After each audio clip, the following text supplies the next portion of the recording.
Ano ba yan, Emma? Hindi mo lababo mo. Hindi mo pala hugasan to.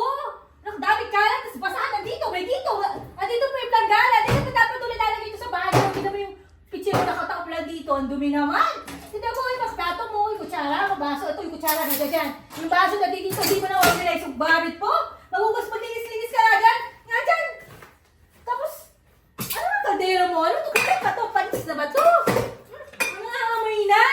Oo, Ate Emma. Diyos ko, itong kaldero na to, dapat ito sinasabi talaga yan. Tapos dito nilalagay yung ano dito, yan, yung knife na yan. Ano tawag dito, ewan?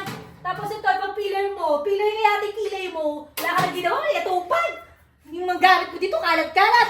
Tapos ito, yung vitamins, dapat ito may sarili ito lagayan. Ano ba naman ito si Emma, oh? Tapos dito pa yung ulam, nakatiwangwang, wala ba itong takip? Mapapanis siya, lalangawin. Nag-aksaya ka ng pagkain, ano ba naman yan? Oh, tignan mo dito sa microwave yung ulam pa.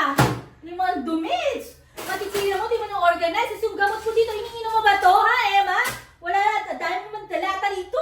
Ano to tinapay? Kailan pa to? Yung itlog na to, baka bas bugok pa to sa'yo. Ano ba, Emma? Sko, dami mong kalat dito sa bahay nyo. Tapos, saksa ka na dito. Dito pa yung lagay ng baso. Hey! Pati ba naman to? Kalat-kalat na ano mo? Hindi hot to. Hindi mo nag-siyali. Ano pa naman yung wala ka na goma, Emma? Tingnan mo, oo. Nag-ice-sip pa pa. Hindi mo pa panis yan? Oh! Sko, tignan mo naman to. Nakakalat pati ulam. Meron pa dito. Ano ba to? Ha? Hindi mo ba to sira? Expired na yata to eh.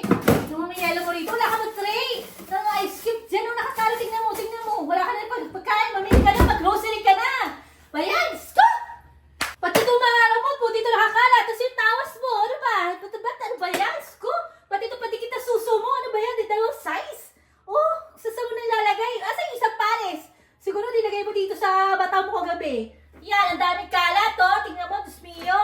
Mag-spray-spray ka naman dito. Baka mamaya tutubuhan ka lang ng virus dito, Emma. Ano ba yan?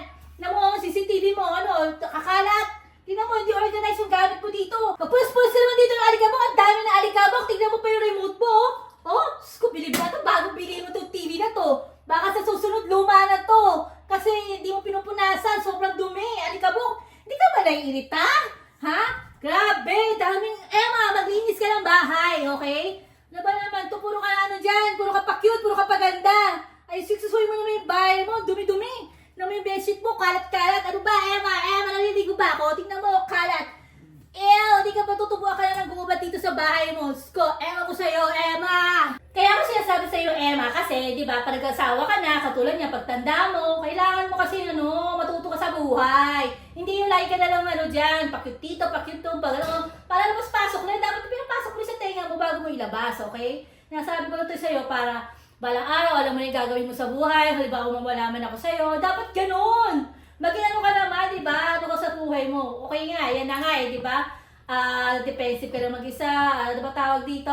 Yung solo ka na mag-isa. Independent ka na. So, dapat kasi makikinig ka lagi sa akin kasi para sa'yo yan.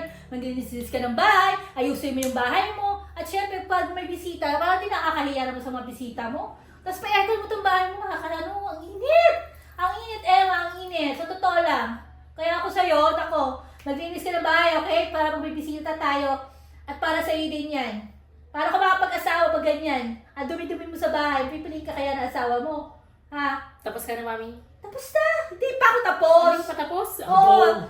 Alam mo kasi, para sa'yo din yan eh, di ba? Pag nagka-anak ka, may papamana mo sa mga anak mo, na ganito dapat na gawin mo, asikasuhin mo sila, malinis ang bahay, malinis ang kusina, masarap ang pagkain, tapos, syempre, pag bibisita ka, kailangan makikita nila yung bahay mo, malinis, ganyan-ganyan. Oh, naiintindihan mo ba? Sige na. Baka mo to, maglinis ka, lalabas mo na ako doon na. Tawag ko nung kaibigan ko eh. Ha? Tawag ko na kaibigan ko, diyan ka na, Mami. Maglinis ka na muna ha. Hindi ka pa tatapos eh. Sige na.